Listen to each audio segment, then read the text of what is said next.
Welcome back everyone, it's Eric from Rare Candy here today on the channel. We're actually back with our very first Unbroken Bonds deck profile, and today we're going to be looking at Honchkrow GX. And actually this is the same list we did feature in our recent testing rounds video, so if you guys actually want to see how this deck looks in action, I will be sure to have a link down below in the description for you guys to check out as well. And if you guys might be unfamiliar with those testing rounds videos, they usually kind of feature some of our early, more unrefined lists that we used to start testing from. So there might be a few things in here we could potentially tweak or improve upon. Just something to keep in mind as we do go through this deck profile. So Honchkrow GX, I definitely think one of the more interesting non-tag team GXs we got in the set. Most of the, I think, better GXs are the tag teams as far as attackers go. But this one definitely caught my eye, and I knew I wanted to, try it out in some capacity. So let's get into it and see what we have going on here. We have, of course, 4 Murkrow. We need these to get our Honchkrows, of course. Right now, I am choosing to play the one from Guardians Rising. There is a new one, of course, in Unbroken Bonds, but opted for this one just because the attack actually does damage. The new one, it like shuffles a card from your opponent's hand into their deck. Also not bad, but I felt like getting damage on the board could be a little bit better, especially since Honchkrow GX's damage output is a little bit on the lower side. Not really sure if it matters too much, but did want to point that out pretty briefly there. So next up, we do have 3 Honchkrow GX. Of course, this is going to be the main attacker in our deck. So Honchkrow GX, stage 1, 210 HP. Weak to lightning, which is something we will have to keep in mind in a format that has previously been so dominated by lightning archetypes. And you'll see we do have some techs in this list to better kind of address some of those matchups as well. But it has this ability when it's your active Pokemon, your opponent can't play tool cards, stadiums, or special energy cards from their hand to their Pokemon. So that's actually really, really strong. We've seen that in the form of Chaos Wheel on Giratina EX in the past, and that card has seen a pretty decent amount of success, back during its time whenever it was legal in standard format. So this is a very oppressive effect. Just think of Zoroark variants, just getting out a Honchkrow against them. What do? They're going to have to try to Guzma around them and, use Bloodthirsty Eyes to get around this guy just to do the bare minimum to your deck. So very, very powerful ability here. Also think of all of the different Jirachi decks that are reliant on things like a skateboard to, freely retreat every turn. So just a very, very strong ability. And this is really what makes this card viable, I think. So next up, it does have an attack though for Dark DCE, does 90 and then 30 to 2 of your opponent's Pokemon GX or EX. So damage output is a little bit on the lower side, but basically the idea is we're trying to kind of soft lock our opponent and disrupt them, and in the process we're just content taking 2-hit knockouts on everything. So with Choice Band, that bumps our math up to 120, which is much, much better. So that makes this attack a little bit better, and also the spread damage kind of sets up future knockouts, which isn't too terrible as well. And then from there has a GX attack, appropriately called Unfair GX, or at least that's how it translates to currently. We don't have the English scans just yet. But for a DCE, look at your opponent's hand, discard 2 cards you find there. So I think at a glance that doesn't seem too crazy, but think of something like Marshadow's Let Loose ability, putting your opponent down a 4-card hand, and then using this to discard like their only supporter or something. So a very, very oppressive GX attack as well. The whole card is just very disruptive, which has made it a lot of fun in the testing that I've done with this deck so far. So this is, of course, our main attacker of the deck, but we are choosing to play 1 Honchkrow from Guardians Rising as well. So this guy is just kind of a decent little backup attacker, has 2 different attacks, the first of which does 30 snipe, and it goes through weakness, resistance, and any effects on your opponent's active, or I guess the Pokemon you're attacking, so even the bench. But more so the attack we're really looking at is going to be the second one, Raven's Claw. For a DCE, does 10 plus 10 for every damage counter on your opponent's field. So this can sometimes be nice to clean up knockouts. One thing that is kind of nice for this Honchkrow is that the GX really never takes 1-hit knockouts, which actually sets up to where Raven's Claw can do some pretty large amounts of damage. So especially if we're going against a GX deck and we have a Choice Band on Honchkrow GX, we're going to put 180 damage on the field with just 1 attack.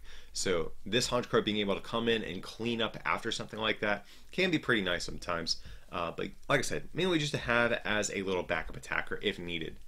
So going on to the rest of the Pokemon, we have a 1/1 Alolan Muck line.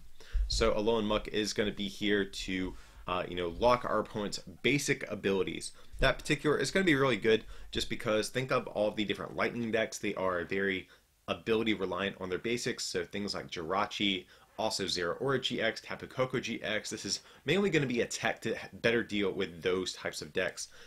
Just because we are weak to lightning and we're going to need some help in order to kind of overcome some of those matchups. But even outside of that, Lone Muck can just sometimes be generally useful. Think we're going to lock special energy stadiums, tool cards, locking basic abilities. On top of that, doesn't seem too bad either. So a Lone Muck, like I said, more so for the lightning matchups, but can be used even outside of those as well. So up next we have one copy of Buzzwole, which might look kind of weird, but we do play unit energies in this deck to be able to attack with it. And this could be another tech for our lightning matchup, so especially if we're going at something like Pikachu Zekrom, they knock out our Honchkrow, we can slap down Buzzwole with Sledgehammer and immediately take a return KO on a Pikachu Zekrom, maybe keeping us in that game a little bit longer. So just, again, another tech to better deal with some of the different lightning decks that are circulating. And then we also have one copy of the promo Tapu Koko. So this is, it's not really a tech for any specific matchup, but we play, I believe it's 6 basics that are not Murkrow. So having 6 basics that aren't Murkrow and then 4 Murkrows, that's going to mean we're only going to start Murkrow 40% of our games, which really isn't that great. We want to start with this every game, ideally, just because we want to be able to get out Honchkrow into the active and start locking our opponent. So playing Tapu Koko, since it has free retreat, increases our odds of being able to start Murkrow, or I should say get Murkrow into the active spot on turn 1 a little bit more. Also, another thing is we don't really have a great Guzma target to pivot to whenever we play Guzma. Koko having free retreat makes our Guzmas a little bit more powerful. And Flying Flip, not a bad attack. We're not taking one-hit knockouts as it is, so Flying Flip sometimes, the 20 spread can set up future knockouts for you, if you want to go that route. But mainly to increase our odds of getting Honchkrow turn 1 and give us a better Guzman target. So next up we have 2 copies of Tapu Lele GX, of course for that Wonder Tag ability to search out supporters. Also, we don't really have many great single attachment attackers, so Lele is actually a half decent attacker as well with that energy drive attack. And then to round out the Pokemon line, we have 2 copies of Marshadow from there for that Let Loose ability. So especially on turn 1, we really want to dig and make sure we hit everything we need to get our Honchkrow into the active spot with an attachment for turn as well. So I really like the 2 Marshadow. I use both, I'd say, most of the games that I play with this deck. Also, I just really love the combo of going Let Loose and Unfair GX, especially if you go second with this deck and you can get out Honchkrow turn 1, attach that DCE, Let Loose, and strip your opponent's hand away and kind of set yourself up from there to maybe sweep them and take advantage of that. So that's going to be the entire Pokemon line, guys. Like I said, we're pretty much going all in with Honchkrow. Not too many backup attackers outside of a couple of techs. But let's head over into our trainer cards and show what we have going on there. We have 4 Lily and 4 Cynthia. Pretty straightforward. We have Erica in the mix, and we have some new powerful supporters from Unbroken Bonds. But from what I found is these guys kind of get the job done. Don't really need too much else from there. Then we have 3 Guzmas as well, rounding out our supporter cards. So pretty straightforward supporter line, guys. I wouldn't mind an Acerola. That is one card I think you could potentially find space for in this deck, especially since we're kind of playing the 2-shot game. But overall, this has been doing pretty well so far. We also have 1 copy of Black Market Prism Star. So this is going to be our stadium of choice in the deck. So whenever a dark Pokemon with dark energy attached to it gets knocked out, the player taking the knockout takes 1 fewer prize card. So we're going to be locking stadium cards, so as long as Honchkrow is in the active and we have Black Market, our opponent can't even bump it with a stadium card of their own, forcing them to take just a single prize at a time against our Honchkrows. So very, very powerful supporter if we can get it to stick against our opponents. So going on to our item cards, we have 4 copies of Crushing Hammer here. So we're going to be locking the special energies, but some of the decks that I think Honchkrow is going to struggle against are going to be the decks that are very basic energy reliant. So Crushing Hammer is going to help us deal with those a little bit better, hopefully, if we can manage to flip heads, because it's flip a coin. If heads, discard an energy on one of your opponent's Pokemon. So like I said, just kind of help us a little bit more against those basic energy heavy decks, like the Pikachu Zekroms, like the new Reshiram Charizard that's going to come out in this set, like the new Buzzwole Pheromosa GX. So just, like I said, just to kind of cover our bases against some of those decks that are going to, have, or that we're going to struggle against a little bit more than some of the special energy heavy decks. So next up we have a new card from Unbroken Bonds. We have Dusk Stone, very important card in this deck. So much like in the video game, it allows you to evolve Pokemon that evolve with Dusk Stone. In this case, it's going to be Murkrow, but allows you to choose one of your Mischievous, Murkrow, Doublade, or I believe Lampent, and just immediately search your deck and evolve into one of their evolutions. So turn 1, we can throw down Murkrow, use Dusk Stone to immediately get Honchkrow GX out and start locking our opponent. And that's one reason this lock is like kind of oppressive sometimes, is if you are going against a special energy reliant deck, being able to just go Dusk Stone and lock out their only means of attacking sometimes is just really hard for decks like Zoroark to be able to overcome. So that is going to be the whole purpose for that. We want 4 just to increase our odds of hitting it on turn 1. Also does kind of like allow you some plays in the mid game where you can get greedy with what Pokemon you bench.